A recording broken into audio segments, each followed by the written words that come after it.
Expectations are more than just predictions of what will happen. They're also what we expect others to uphold. They're emotional agreements. And whether spoken or implied, we use these contracts to align and simplify our sense of reality. When reality aligns with our expectations, we feel whole, seen, safe, and that we belong. But when they're broken, even silently, we don't just feel let down, we feel distorted to reality, unable to know who or what to depend on. That's because expectations are more than just ideas, they're symbols. Symbols of how we personally believe life should unfold, of who we should be, and how the world should respond.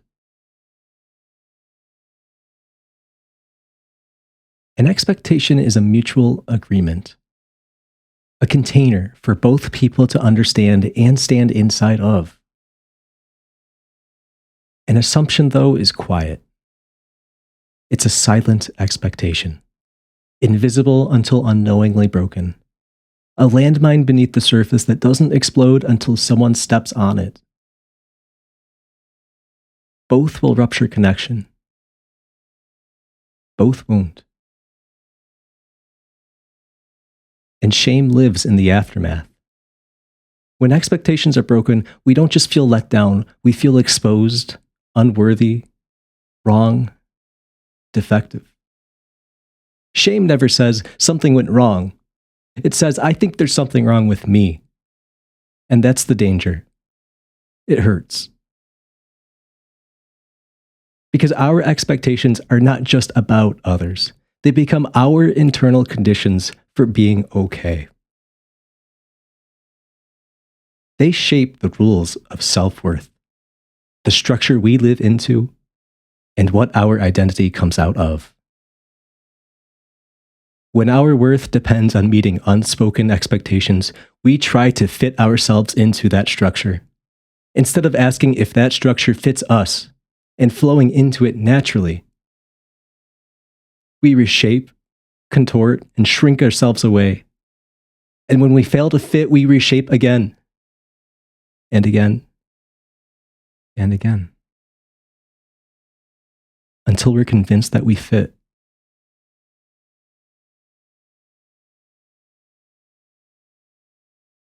But when our worth doesn't depend on meeting unspoken expectations, we're thinking of how expectations form our worth instead. We're considering what structure will we form and mold into, which begins quietly, not with praise or proof, but with presence. It's to say to ourselves, I'm hurting because this mattered to me, and that's okay. Instead of listening to shame cry, I'm hurting because I fucked up. I'm fucked up.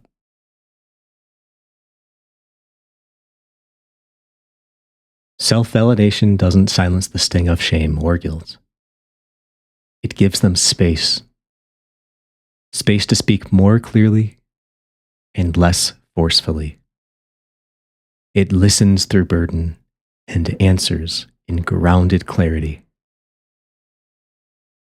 It doesn't erase the pain, it anchors you through experiencing it. It shifts us from external approval into internal acceptance, from reactive shame to conscious reflection.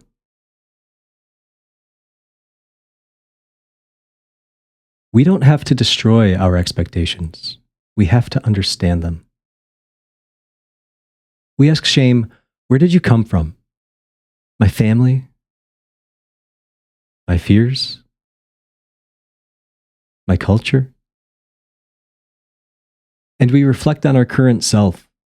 Is it true to me now? Or is it some forgotten path I've mistaken for truth?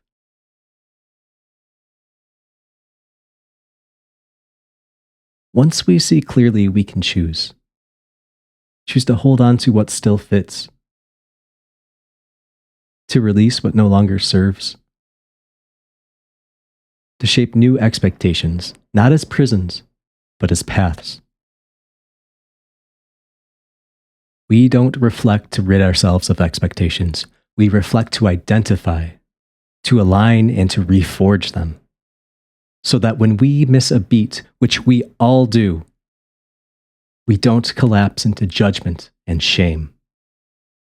We simply notice and step back into the rhythm with presence, compassion, truth, and authentic agency. Because love, real love, with ourselves and with each other, means knowing that we will break the rhythm, and that doesn't make us wrong, that makes us authentic. Real love chooses to listen for the rhythm again. Real love chooses to dance again.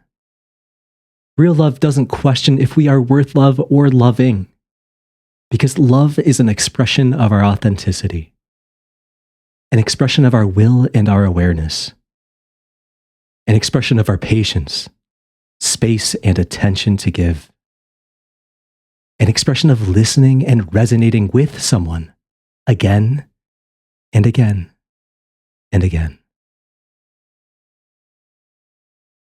When we do that together, we are harmonizing ourselves in authenticity,